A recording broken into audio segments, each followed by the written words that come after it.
Welcome to the Business Spotlight podcast. My name is Kay Cote, and I'm your host for today's episode. And today on the show, I have Stephanie Sylvestre, founder and CEO of Avatar Buddy, as my guest.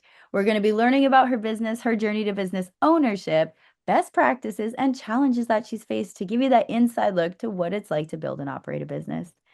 Welcome, Stephanie. Thanks for being on the show. Super excited to have you here today. Thank you for having me. I am looking forward to comparing notes and getting inspired, feedback, coached, and mentored by you today. Wonderful. Well, very excited to dive into all things business, but I'd love to set the stage and share a bit about you with our audience. So tell me a bit about yourself and how you got into business. So I got into business because of a mistake, but I feel like a lot of the things that I do is a result of just misunderstanding or just marching through left field while everybody else is going through right field. Um, so I have over 30 years IT experience. I worked in corporate IT, did IT and program management for the Children's Trust, which is a local funding organization in Miami back then when I was in charge of the programs and IT. It was about 184 million. Now I think it's like 200 something million. And what they do is help fund programs to improve the lives of children and family in Miami-Dade County. And I think the really cool thing about working there was when COVID happened, our IT strategy was such that we didn't have to spend time futzing around trying to figure out how people are going to work remotely. It was already in place. So I could spend time making the case for why we needed to continue funding organizations, even when they were not able to provide services, just by being stealth about reinterpreting the bylaws and then having to convince the board that this made sense. The board is like 34-member board or 33-member board. So it's not like it's a very easy thing to do. But I think that's one insight that shows the kind of person I am, is being proactive and then being creative and resourceful in reinterpreting what's there instead of always having to change stuff, right? Go through the whole process of changing the bylaws. And I feel like we did an absolutely incredible job. The Children's Trust showed up, became a great leader, helped figure out how we could provide childcare services for people that needed to work, that didn't have the luxury of putting their kids in the den and say, okay, be quiet while I'm in my bedroom working or in my office working, and do it in a safe way so that we didn't have COVID breakouts at our summer camps. I don't maybe one or two camps, and we were running about 100 and something, 150, 160 summer camps, and maybe two had a COVID outbreak, and not even that. But it just shows the quality of like being able to be intentional and plan and support to that minutia detail while still keeping the big picture. So that's just kind of a little bit of who I am. You can extrapolate from that. Oh, well, that's exciting. Well, thank you for sharing a bit about your backstory. Now I want to, get into kind of the inner workings of your current business. And so, let's kick it off with, entrepreneurs it's always interesting to learn schedules. So like tell me about your like day to day, or what's like a typical week look like for you in business?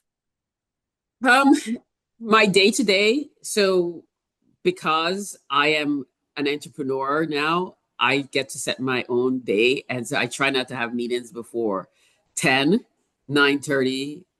Um, I do have some customers in Cape Town, so that means that I do have to have some early morning meetings. And I said I could start as early as 5:30, 6. Mhm. Um, but I also try to I've always tried to work my way out of a job.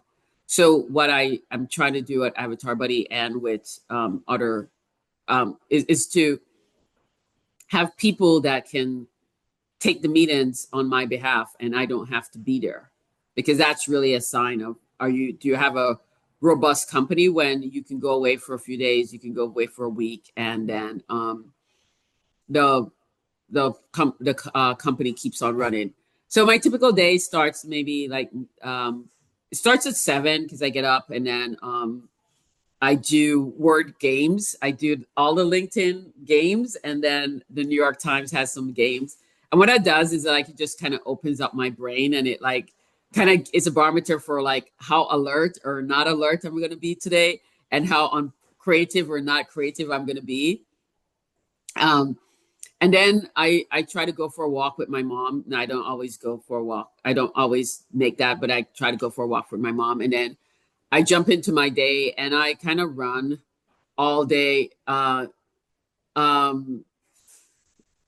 I run pretty much all day and I go until like maybe 9, 10 o'clock. I'll take a break for lunch, like about 1.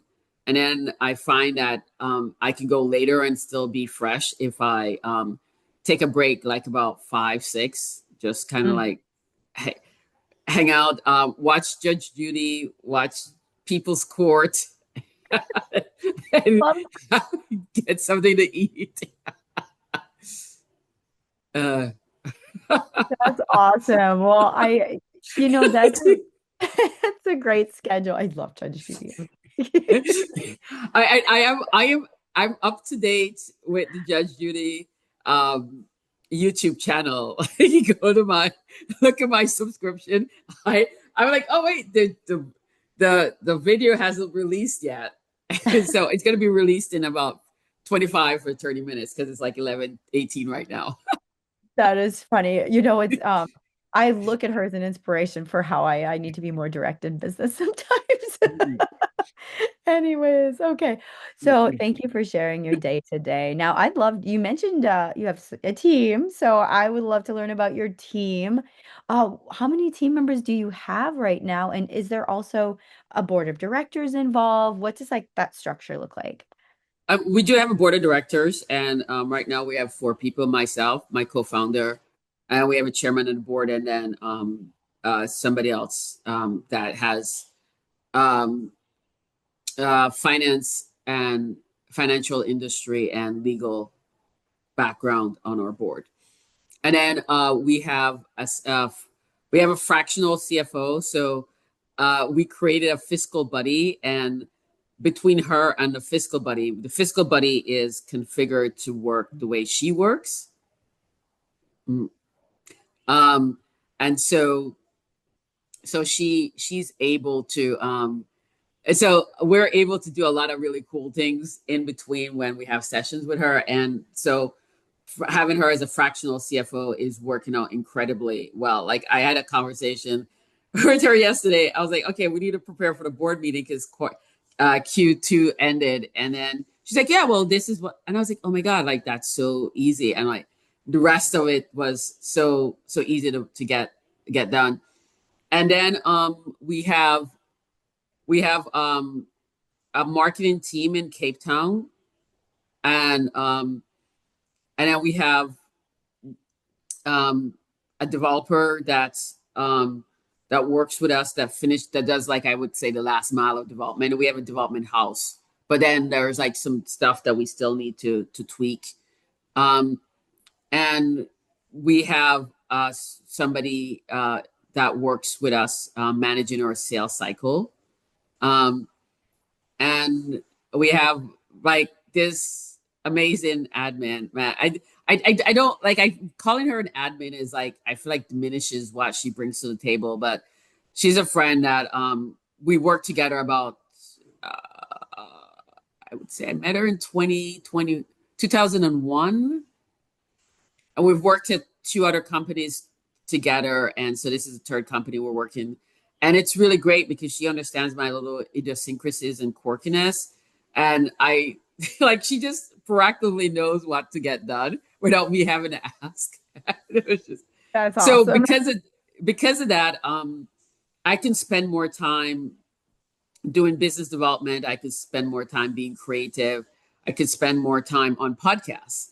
And each summer we bring on interns. This summer we have 17 interns. And as I was telling you before we started, I am so hyped about my interns. I mean, it's not been a week yet. Tomorrow will be a week, but it's just like their attitude and how they're showing up. Like one kid, I looked at what she was supposed to do, and I was like, okay, you're going too fast and you're doing way more than we said that you needed to do.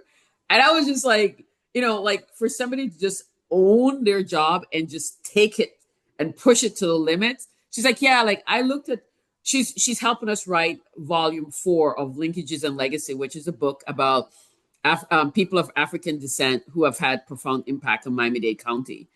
And she's like, yeah, we've given her the first 3 volumes. We've configured the AI to help her with the writing and the research. And what she's putting out is like, I'm like, I might not even need to pay for an editor and a layout person by the time she's finished with this book. And it's just pretty impressive. And then you have another kid. So we started last week, Wednesday. And then on Thursday, we're talking about assignment of tasks, and somebody else on the team needed to give him some additional information so he could start working on his assignment. And he's like, oh, I never got in touch with her. And I was like, well, because that was Thursday and Friday, we were technically off where there was a holiday. He's like, so I just decided to start doing the other people on the team's job as well. And I was just like, to take the kind of initiative and just push it to the level, and having the interns go, you said you were going to send this for me. When are you going to send it to me? And holding me accountable, because our 3 words this summer: accountability, responsibility, and fun. And to see them lean into it, we're 100% remote. I see them half an hour, 3 times a week. And it just brings just such great joy to have a team like that around me. And because of that, I can see how I can, like, I'm leaning into my strengths and really growing. And my conversations are less stressful. We've gone from, just like these kind of like tussle conversations to, yes, we can do this, or no, we're not going to do this. And if yes, this is when we're going to do it. And just clarity. I mean, like last week, I had 5 yeses. Yeah. Obviously, we have to start, you get the verbal yes, and then you have to get the paper yes. Mm. But I remember back when I would have those conversations and it would be like nothing. And Right. I think that the greatest sign for me is validation for me is somebody that I had asked a few years ago to invest and had passed on the investment opportunity. We came back and we revisited it, and they said yes. And that just shows we're growing, we're evolving, and we're getting better as an organization. Definitely. Well, that leads perfectly into my next question. So thank you so much for sharing about the team. Now, as entrepreneurs, we wear a lot of hats. So is there a part of what you do in your day to day that you wish you weren't doing, that you like could maybe hand that hat to somebody else? There's quite a lot. And what I did was I created AI agents to deal with it. Yeah. Yeah, that's incredible. So I don't like editing. So I Hmm. created an editor buddy. I and our editor buddy will edit your stuff.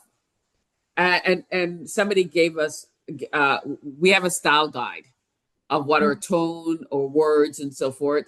And so editor buddy is configured to use that style guide and edit the way Pulitzer Prize winning journalists would edit. And it will tell you why it changed what it changed. So if you don't like that reason, you can change it back. So no more like, okay, they rewrote my thing, and then why did they do this? And so I don't have to edit as much. I felt like I was micromanaging my marketing team, and then I said, no, use Marketing Buddy. Marketing Buddies is an award-winning marketer that wins OBs and all these other awards in the marketing space. And now when I look at stuff, I don't have to do a lot of edits. I'm looking for sentiment, like, and facts. Are you saying something that's true or not? Like, you cannot, certain things we don't want to claim unless we know for 100% sure that we can do it. So I have been doing that. I've been creating AI agents that do the work that I don't like to do. So I can spend time doing the work that I like doing. Oh, that's incredible. Like that's super smart. And like a golden nugget of this conversation is like offloading what you can. Now, I kind of want to take it back to the partners that you have or your board. So, when it comes to decision making, how do those decisions get made between you and your partners? So my co-founder and I, we have a weekly jam session where we're checking in, we're looking at what tasks, we're talking strategic, we're figuring out, we're talking about our customers, we're talking about forecasts, we're talking about activities. Right now, we're not doing anything that we cannot, within 2 degrees of separation, prove is going to bring us money. If we can't, if you cannot articulate within 2 degrees of separation, it's going to bring us money. We're not doing it. I'm like, no, we're not doing that. Yeah, that And makes sense. so by having those edicts to create guardrails, it's easy to have these conversations. I feel like when we first started working together, there was a lot of like bumping heads, and now we're kind of like smoothed out because we get where we're going, why we're going, and why we're doing what we're doing. Um, and we don't have to spend hours and hours explaining anything. Like, she went on vacation for 17 days, 19 days, I don't remember.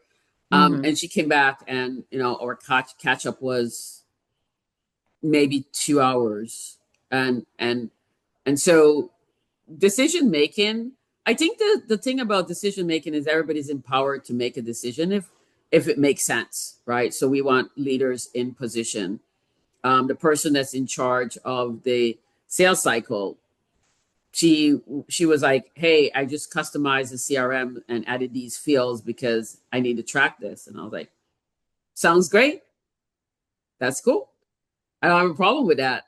And she's like, I told you. I was like, you buried it in some, like, she sends me these really long um status reports.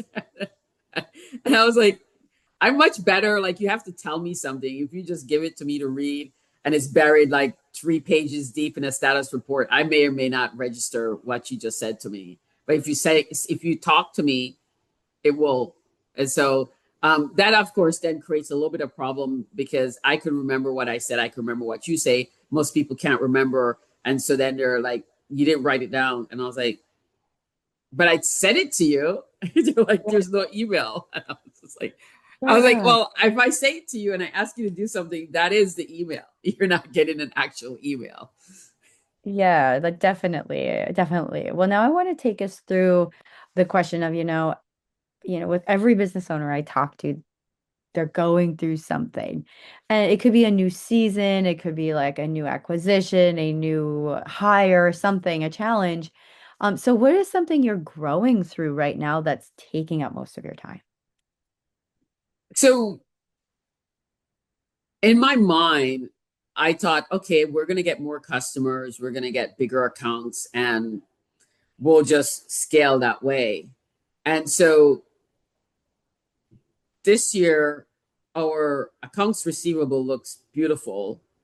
Um, when we look down and when we look at our pipeline, I can say, okay, these things are going to close in these months, and it's looking pretty good that we're going to get close to our numbers this year.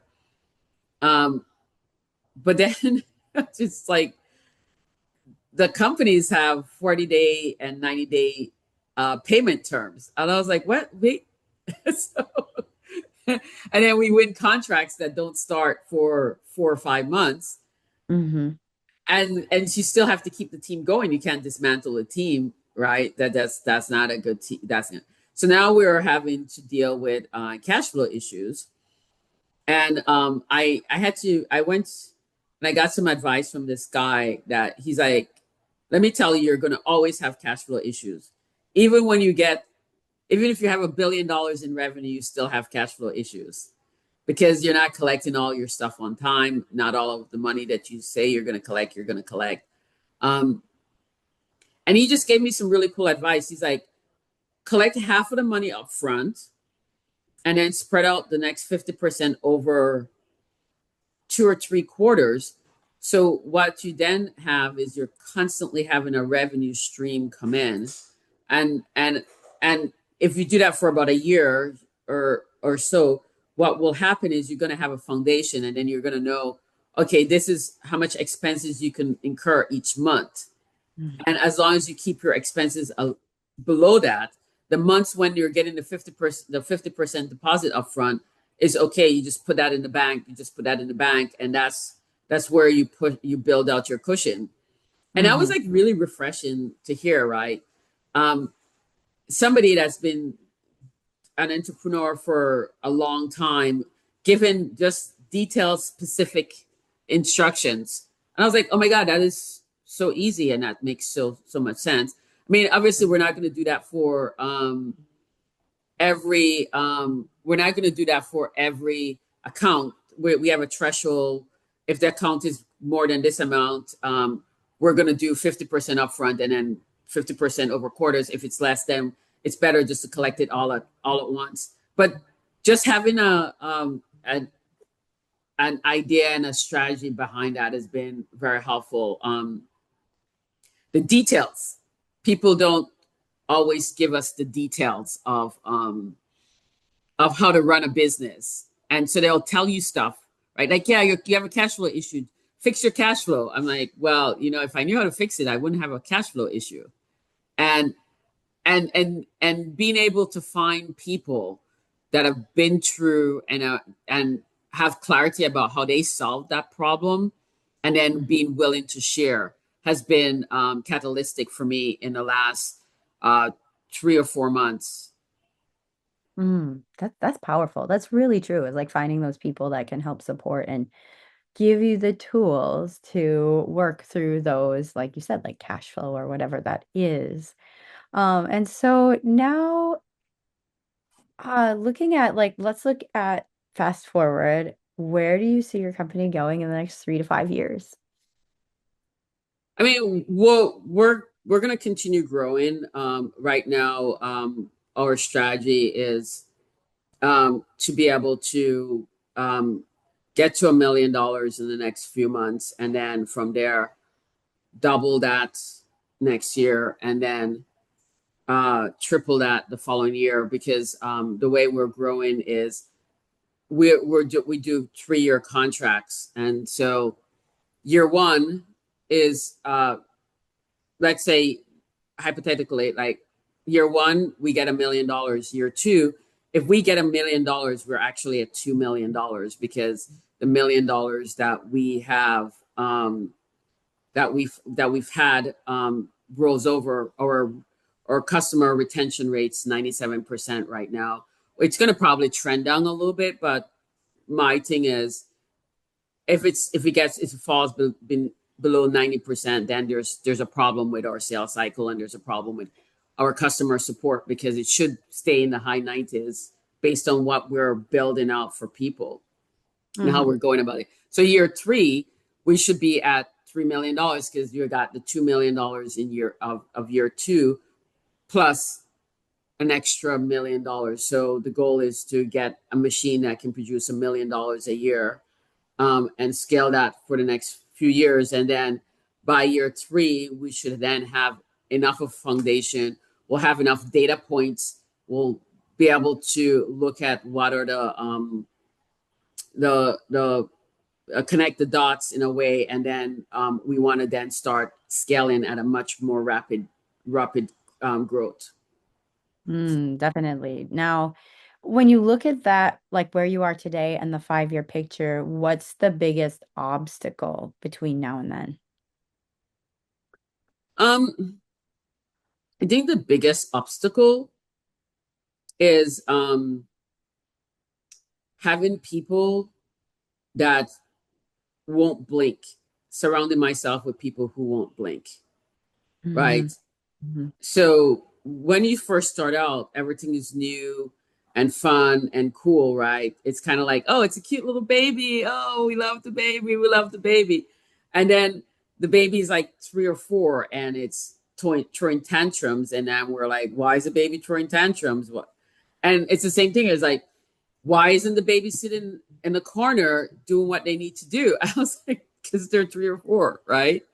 And we don't want to give them screens. So um, that's the thing that we have to do is have people that have a greater risk tolerance.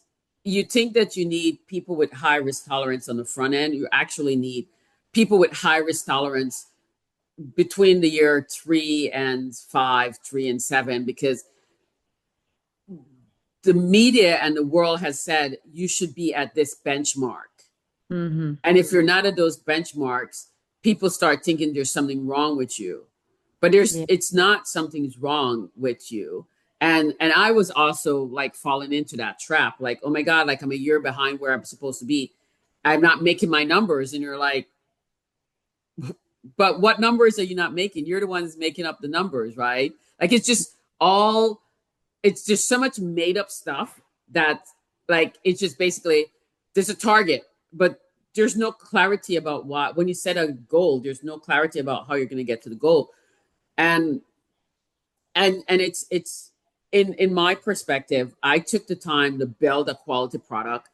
I took the time to build a quality foundation, and I re-engineered my business process multiple times. I took my company apart and put it back together because I didn't like how it was set up the first time. And then we're keep re-engineering, and now we're at the point where we have some really solid processes. And now we're looking at how do we automate them, where we can automate, and how we can leverage AI agents to do the work or help the human do the work. So we can hold with our company size and scale. Hmm. Hmm. That's incredible that you did that. So and especially rebuilding and rebuilding. And one thing I want to ask you is, what is a piece of advice you have for other business owners? Um, you know your business better than anybody else. Hmm. And unless they're sitting in the business day in, day out, the advice that they're giving you is a guess. Yeah. And and what you should not do is um blindly follow those advice. I did that in 23. I blindly followed some advice that I got and it did not work out because Hmm. those advice were predicated on certain assumptions that does not exist in my world. Hmm. And then 24, I started realizing that some of this advice that I'm getting is not really aligned with who I am as a individual. Hmm. And again, right, the question is, who are you as a person?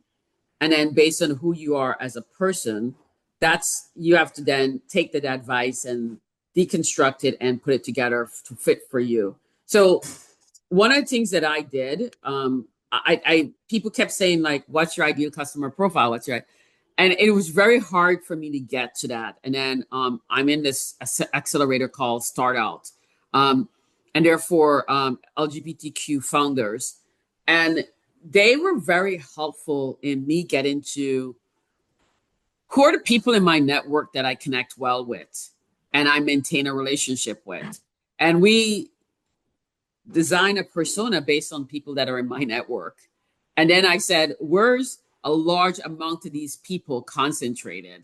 And it turns out that my value systems are aligned with people from the Midwest. So we're targeting cities in the Midwest. And so then we're like, okay, which cities we're going to run? And so we did some research. We got some cities, and then we're like, who do we know in each city? And we went back to the friend garden and found somebody in each city that can introduce us. So now we have a strategy. We're going to Minneapolis then we're going to go to Madison, then we're going to Milwaukee, then we're going to fly out of Chicago. And it was so easy to put that together once I started working aligned with my value system and meeting people that and doing it and saying like, who are the people in my friend garden? What would they do? How would I approach them? What appeals to them? And now it's just, they're simple, they're to the point, there's not a lot of flash, not a lot of fluff. And so we went to eliminate bottlenecks, not people, because people are important in AI. You need people. It's not like, let's just get rid of people because we have the AI. And now people are now like going, oh, like actually we were wrong. Like we really need the people. And that's like a different conversation. But we were like, let's help eliminate the bottlenecks. And why do you want to eliminate the bottlenecks? It's about spending time with friends and family. And I started posting on LinkedIn every weekend. What am I doing to hang out with my friends and family? That's I can have a quality of life again because my AI agents are helping me do the work. It's helping my team members do the work. So I'm not having to spend hours and hours and hours. I'm not a bottleneck for them. And once I got there, it just the entrepreneurship world just seemed so much easier now, and it was such a pain, such a struggle. So I would say the summary of what I just said is you really need to know who you are as a person, who do you want to Mm-hmm. be in this world, and that will define what your company is, and then it'll be very comfortable to say no, this is not my ideal customer profile, and not have FOMO. Yeah. Wow. Well, this has been such a great conversation. I love learning about your story, what you're doing in business, and how you've navigated business. I would love to connect you or connect folks to your company. So, how can people find you and your business online? You can go to avatarbuddy.ai. You can book some time with us, and just mention that you heard about us on this podcast, and we'll happily give you a half an hour free consult. Ooh, I love that. Well, Stephanie, our final question of the day is what is most inspiring to you today? Right now, at this moment, the most inspiring things are my interns. They Yes. have gotten in there, and they're yeah. My interns are my most inspiring things right now. That's incredible. Well, thank you so much, Stephanie, for sharing about your business with me on the show today. Thank you for having me. I'm very very happy and excited to have been here. This has been wonderful. Thanks for the questions and the opportunity and the platform.